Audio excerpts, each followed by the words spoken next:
여러분 안녕하세요. 찾아가는 새벽기도 시카고 한인제일연합감리교회 조선영 목사입니다. 오늘도 변함없는 주님의 은혜와 평강이 저와 여러분의 삶의 종일 풍성하기를 기도합니다. 오늘 말씀은 여호수아 2장 1절에서 6절까지 말씀입니다. 눈의 아들 여호수아가 시딤에서 두 사람을 정탐꾼으로 보내며 이르되 가서 그 땅과 여리고를 엿보라 하매 그들이 가서 라합이라 하는 기생의 집에 들어가 거기서 유숙하더니 어떤 사람이 여리고 왕에게 말하여 이르되 보소서 이 밤에 이스라엘 자손 중에 몇 사람이 이 땅을 정탐하러 이리로 들어왔나이다. 여리고 왕이 라합에게 사람을 보내어 이르되 내게로 와서 내 집에 들어간 그 사람들을 끌어내라. 그들은 이 온 땅을 정탐하러 왔느니라. 그 여인이 그 두 사람을 이미 숨긴지라. 이르되 과연 그 사람들이 내게 왔었으나 그들이 어디에서 왔는지 나는 알지 못하였고 그 사람들이 어두워 성문을 닫을 때쯤 되어 나갔으니 어디로 갔는지 내가 알지 못하나 급히 따라가라. 그리하면 그들을 따라잡으리라 하였으나 그가 이미 그들을 이끌고 지붕에 올라가서 그 지붕에 버려놓은 3대에 숨겼더라. 아멘. 새해를 맞으면서 성경 읽기, 특별히 성경 통독에 대한 계획과 결심을 하는 성도분들이 계실 것입니다. 성경 통독으로부터 얻는 가장 큰 유익 중 하나는 역사에 대한 인식이 변화된다는 것입니다. 우리는 모두 두 가지 역사의 흐름 안에서 살고 있지요. 하나는 우리가 지금 발을 딛고 있는 미국 시카고라는 현실에서의 역사이고 또 하나는 성경을 통해 흐르고 있는 하나님의 역사입니다.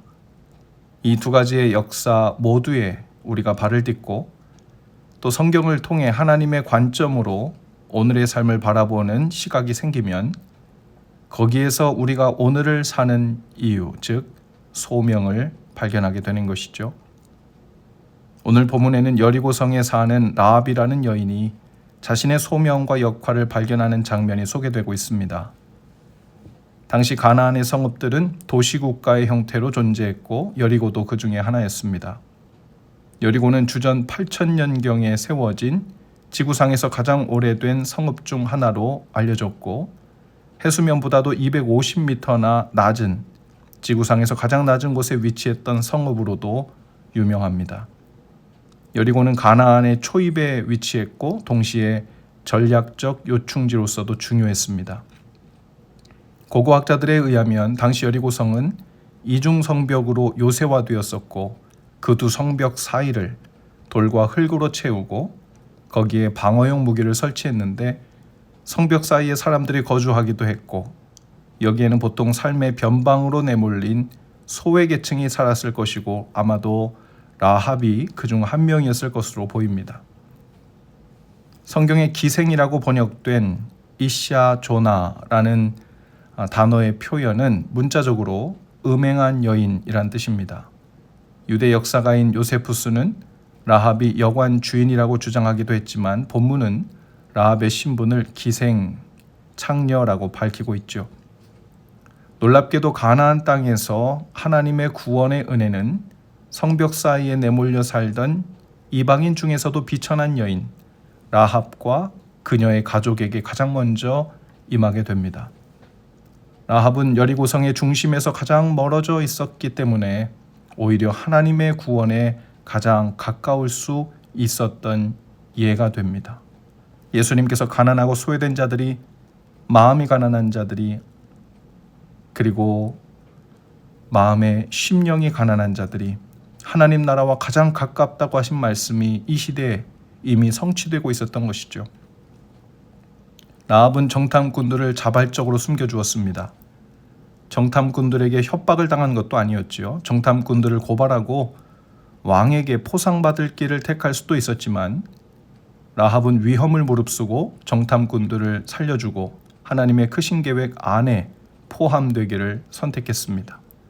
라합은 비록 이방인이었고 변두리로 밀려난 여인이었고 여리고성의 사람들 사이에서도 부정한 여인으로 낙인 찍힌 여인이었지만 그녀의 믿음과 그 믿음으로 인한 행동은 이방인들 중에서 구원의 첫 번째 열매로 포함되는 은혜를 입게 되었습니다.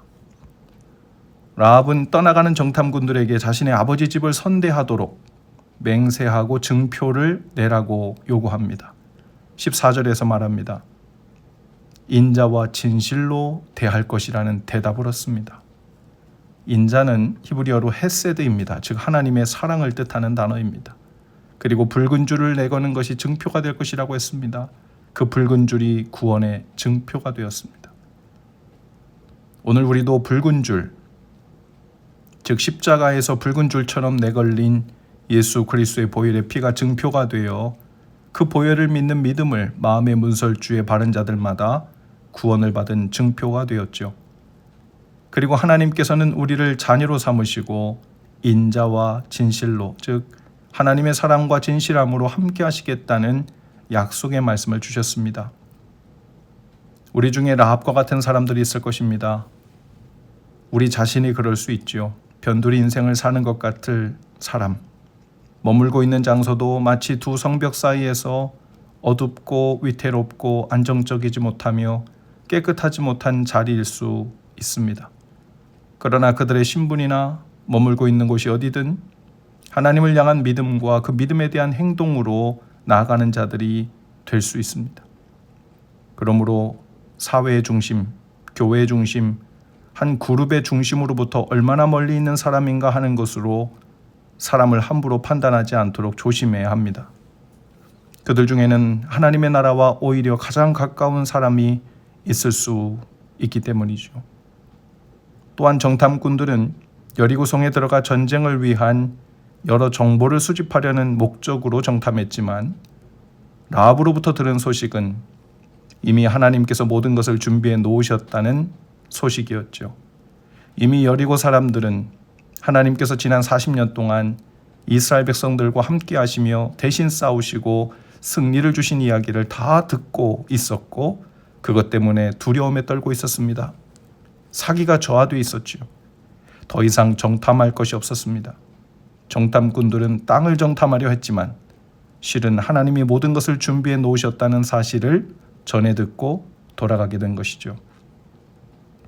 사랑하는 여러분, 오늘도 우리는 나름대로 성공적인 삶을 위해 여러 가지 정탐들을 시도하며 살아갈지 모릅니다.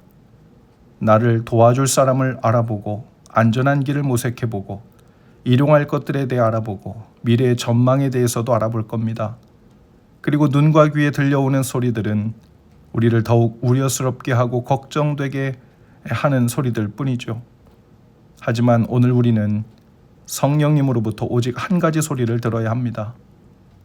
정탐꾼들이 라합으로부터 들었던 그 소리, 하나님께서 완전하신 주님의 손으로 준비를 마치셨다는 소식입니다.